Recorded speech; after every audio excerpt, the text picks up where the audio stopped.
Matt Gaetz can hold his head high. Matt Gaetz did a great job as a congressman and for a short time as the nominee for Attorney General. It did not work out. I don't think he's terribly surprised. In fact, this may have been, in a way, the plan all along. He would have been a great Attorney General. There were hiccups, and we'll get to that in a moment. Who is going to be the new nominee? It's Pam Bondi. We like her a lot, the former Attorney General from Florida, right? She'll be, hopefully, upon confirmation, the next Attorney General of the United States. She's from Florida, law school at the University of Florida. Oh, I'm sorry, Stetson Law School, undergrad from University of Florida. And she worked as a state prosecutor. She has all the right credentials. And more than anything on that resume, she's MAGA through and through. And she is thoroughly aware of DOJ corruption. She'll be great, pending confirmation, should not be a problem. So what happened to Matt Gaetz? Not exactly sure. But first, they're trying to make this sound like, oh, Donald Trump's administration is in chaos before it even starts. No, this is rather standard, actually. When it comes to nominating somebody for the cabinet, every president always swings and misses a couple of times. Sometimes a lot more than a couple of times. Zoe Baird, Lana Guinier, remember that? Bill Clinton had 5 nominees withdraw from the process. Joe Biden got lucky. He only had 1, Neera Tanden. She was a handful. George W. Bush, 3 people could not make it, whether it was to the cabinet or the Supreme Court. Obama, 3 people fell away. So far, it's just 1 for President Trump. And for Matt Gaetz, it was quite an honor. For a couple of weeks there, he was designated as the nominee. It is my great honor to announce that Congressman Matt Gaetz of Florida is hereby nominated to be the Attorney General of the United States. I do believe that they knew it was going to be hard because this is different from any of those other nominations that collapsed. People knew that there was some stuff about Matt Gaetz, uncorroborated, unsubstantiated, but there were whispers, and not only whispers, people were saying stuff out loud, false stuff about him, since like 2021, which is 3 years ago. This bizarre drama began to unfold earlier this week when the New York Times first reported Congressman Gaetz is under federal investigation for possible sex trafficking and an alleged sexual relationship with a 17-year-old girl. Yikes, that sounds awful. But 3 years have elapsed, and they didn't put the cuffs on him, all right? March 30th, 2021.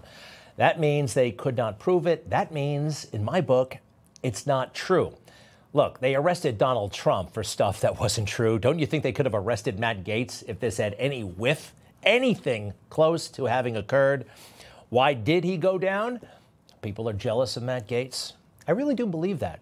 You know, for a guy who is, in his 5th or 6th year of Congress to stand up there and take down the Speaker of the House, who was not MAGA, who was not trusted, it was really a, what do they call that, a Mr. Smith goes to Washington moment. You're not supposed to do this in the swamp, and Matt did it. Maybe the right person for the job of Speaker of the House isn't someone who wants it so bad. Maybe the right person for the job of Speaker of the House isn't someone who has sold shares of themselves for more than a decade to get it. Maybe Jim Jordan is the right person for Speaker of the House because he is not beholden to the lobbyists and special interests who have corrupted this place and corrupted this nation under the leadership of both Republicans and Democrats. You're not supposed to get up and say that stuff out loud. Come on, you gotta, it's bad for business. He didn't care. He cared about the country. So Matt Gaetz didn't go down. It was just a bridge too far. I don't know. He spoke too much truth. Hey, he's got a couple of fallback plans. He could always come and work here at Newsmax, as he has done quite a bit over the past couple of years, like filling in as an anchor on this program.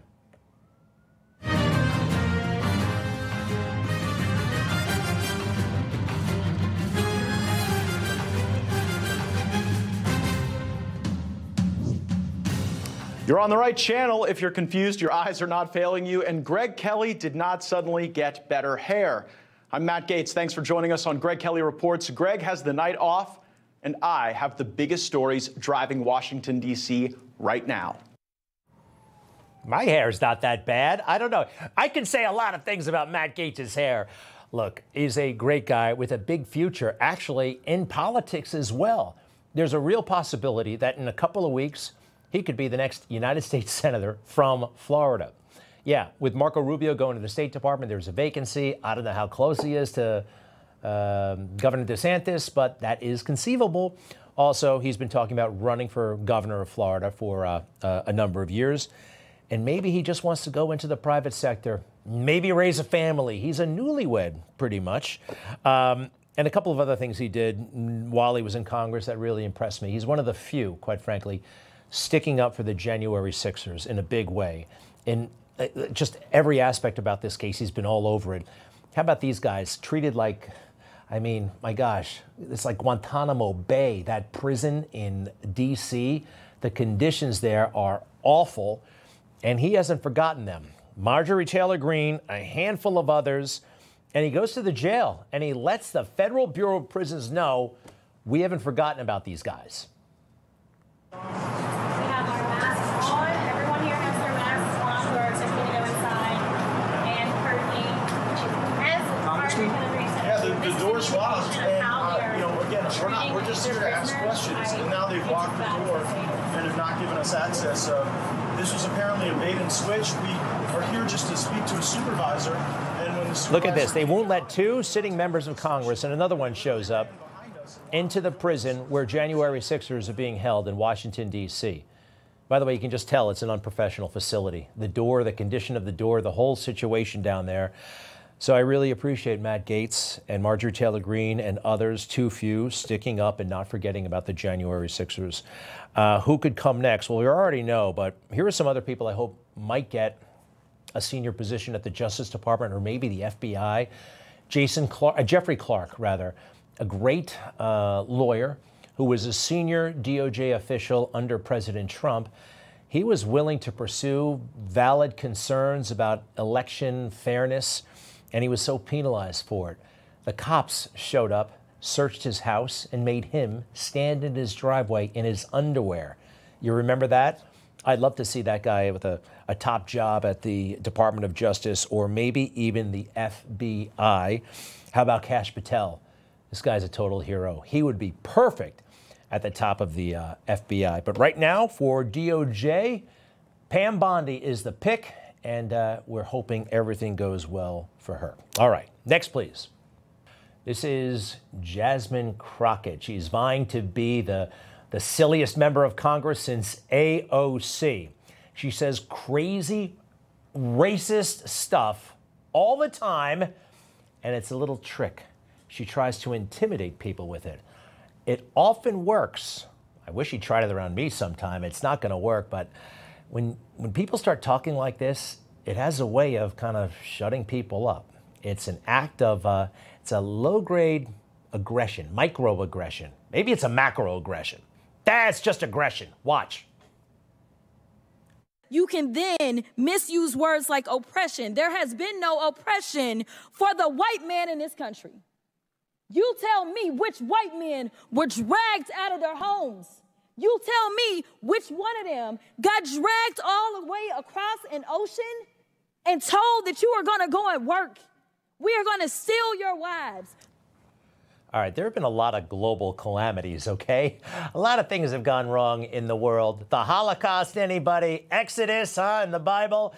She's a piece of work, but this does have a way of shutting people down. By the way, if I were right there, I'd be like, all right, name one slave who came from Africa and arrived in America, all right? Just give me one name. I don't think she would have one. I don't think she would.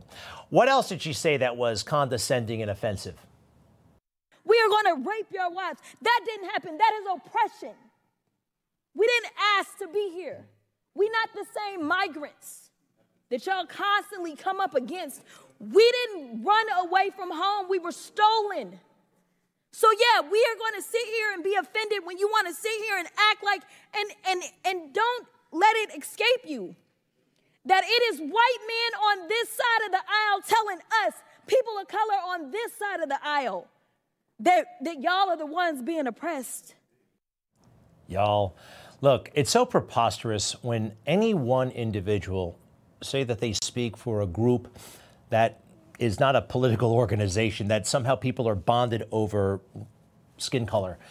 I don't like it. She doesn't speak for Candace Owens. I speak for myself. I don't speak for everybody else. It's just not the way we look at the world. But it is interesting that this can be a very effective tool when it's used, and it will shut people up. I mean, how did Black Lives Matter, a violent socialist movement, how was that actually sold by the media as something good and righteous? Because some people, key media people, may have heard speeches like that and were afraid to say anything about it, right? And so society had to somehow say that this is okay. Well, it's not okay.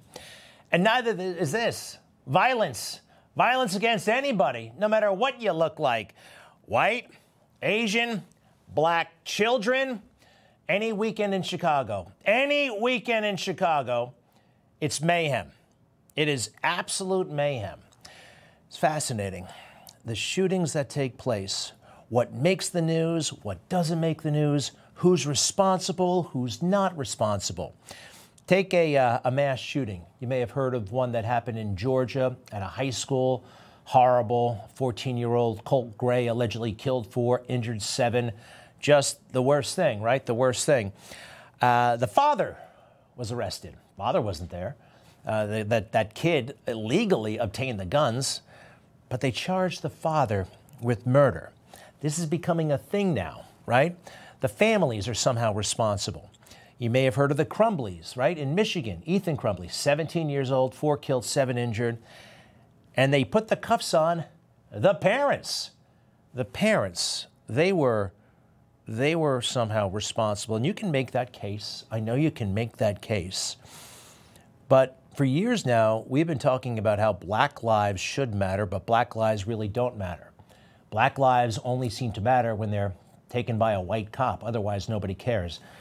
Folks on this list, we care very, very much. All children killed by gunfire, and about 60% of the time, those bullets were fired by other children, those 17 years and under. Yet the parents are not arrested. It's almost like there's a double standard, right? Or perhaps a different set of standards. Lower standards for one community, higher standards for another. That's not the way it's supposed to work. It's also not supposed to work this way. We're not supposed to pretend that violent riots that destroy property and harm people are somehow peaceful. And the one thing that happened on January 6th was the worst event since, what do they say, September 11th and December 7th, 1941. Let's get real. That podium guy, okay? It wasn't that big a deal. Please.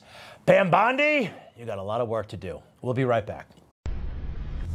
Information. Truth is freedom. Is Newsmax. It's real news for real people.